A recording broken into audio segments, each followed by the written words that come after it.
प्रधानमंत्री नरेंद्र मोदी 2 दिन के कर्नाटक दौरे पर है। प्रधानमंत्री मोदी मैसूर पहुंचे और बाघ परियोजना के 50 वर्ष पूरे होने के उपलक्ष्य में आयोजित कार्यक्रम में शिरकत की। इस मौके पर उन्होंने कहा कि भारतीय परंपरा पर्यावरण संरक्षण का संदेश देती है। यहां उन्होंने एक स्मारक सिक्का भी जारी किया। इससे पहले आज सुबह उन्होंने बांदीपुर राष्ट्रीय पार्क का भ्रमण किया और वन विभाग के अधिकारियों से बातचीत की। इसके बाद उन्होंने तमिलनाडु के सीमावर्ती थेपाकड़ू और मुदुमलाई वन क्षेत्र का भी दौरा किया। प्रधानमंत्री नरेंद्र मोदी ने आज मैसूरू में इंटरनेशनल बिग कैट्स अलायंस का शुभारंभ किया। इंटरनेशनल बिग कैट्स अलायंस इन प्रजातियों को शरण देने वाले आसपास के देशों की सदस्यता के साथ दुनिया की 7 प्रमुख बड़ी बिल्लियों अर्थात बाघ, शेर, तेंदुआ, हिम तेंदुआ, प्यूमा, जगुआर और चीता के संरक्षण और रक्षण पर ध्यान केंद्रित करेगा। गौरतलब है कि पीएम मोदी ने जुलाई 2019 में वैश्विक नेताओं के अलायंस का आह्वान किया था ताकि एशिया में अवैध शिकार और अवैध वन्य जीव व्यापार पर सख्ती से अंकुश लगाया जा सके। प्रधानमंत्री के संदेश को आगे बढ़ाते हुए अलायंस की शुरुआत की गई है। अपने संबोधन में पीएम ने कहा कि ये पहल बहुत लाभकारी होगी। अलायंस के तहत सदस्य देश अपने अनुभव शेयर कर पाएंगे, अपने साथी देश की ज्यादा तेजी से मदद कर पाएंगे। ये अलायंस रिसर्च, ट्रेनिंग और कैपेसिटी बिल्डिंग पर भी जोर देगा। हम साथ मिलकर इन प्रजातियों को विलुप्त होने से बचाएंगे, एक सुरक्षित और बेहतरीन इकोसिस्टम का निर्माण करेंगे। अपने प्रधानमंत्री नरेंद्र मोदी ने आज मैसूरू में प्रोजेक्ट टाइगर के 50 वर्ष पूरे होने के स्मरणोत्सव कार्यक्रम का शुभारंभ किया। कार्यक्रम के दौरान पीएम मोदी ने बाघ संरक्षण के लिए अमृतकाल का विजन, टाइगर रिजर्व के प्रबंधन, प्रभावी मूल्यांकन के 5वें चक्र की सारांश रिपोर्ट का भी विमोचन किया। प्रधानमंत्री ने प्रोजेक्ट टाइगर के 50 साल पूरे होने पर एक स्मारक सिक्का भी जारी किया। प्रधानमंत्री मोदी ने देश में बाघों की संख्या की भी घोषणा की।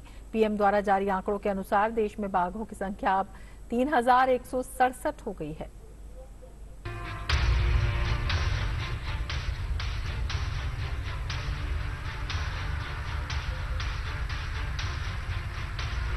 ये हम लोगों के लिए और भी सुखद है कि जिस समय हमने अपनी आजादी के 75 वर्ष पूरे किए हैं,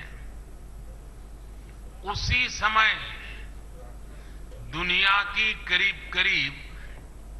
75% टाइगर पॉपुलेशन भारत में ही है।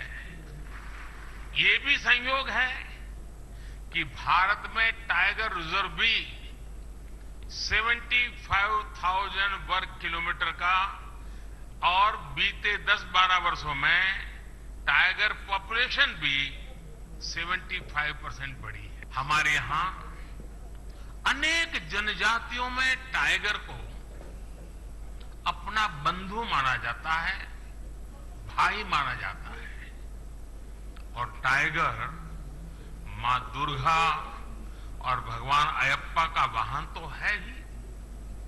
Friends, India is a country where protecting nature is a part of culture. This is why it has many unique achievements in wildlife conservation.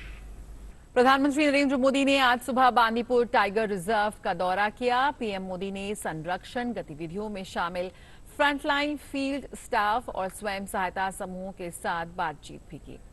PM Modi ने अवैध शिकार रोधी केंद्र का भी निरीक्षण किया। पीएम मोदी ने वन्य जीवन को करीब से देखा। प्रधानमंत्री नरेंद्र मोदी ने मुदुमलाई टाइगर रिजर्व में थेपाकड़ू एलिफेंट कैंप का भी दौरा किया। प्रधानमंत्री ने एलिफेंट कैंप के महावतों से बातचीत भी की। इस अवसर पर पीएम मोदी ने ऑस्कर विजेता short documentary the elephant whisperers की प्रेरणा बने जोड़े बोमन और बेली से भी मुलाकात की। पीएम मोदी ने उनके हाथी को भी देखा। बाद में अपने संबोधन में पीएम मोदी ने इसका जिक्र किया। जिस एलिफेंट विस्परर्स डॉक्यूमेंट्री को ऑस्कर मिला है, वो भी नेचर और क्रिएचर के बीच के अद्भुत संबंधों की हमारी विरासत को दर्शाती है। मिशन लाइफ यानी लाइफस्टाइल फॉर एनवायरनमेंट के विजन को समझने में भी आदिवासी समाज की जीवन शैली से बहुत मदद मिलती है।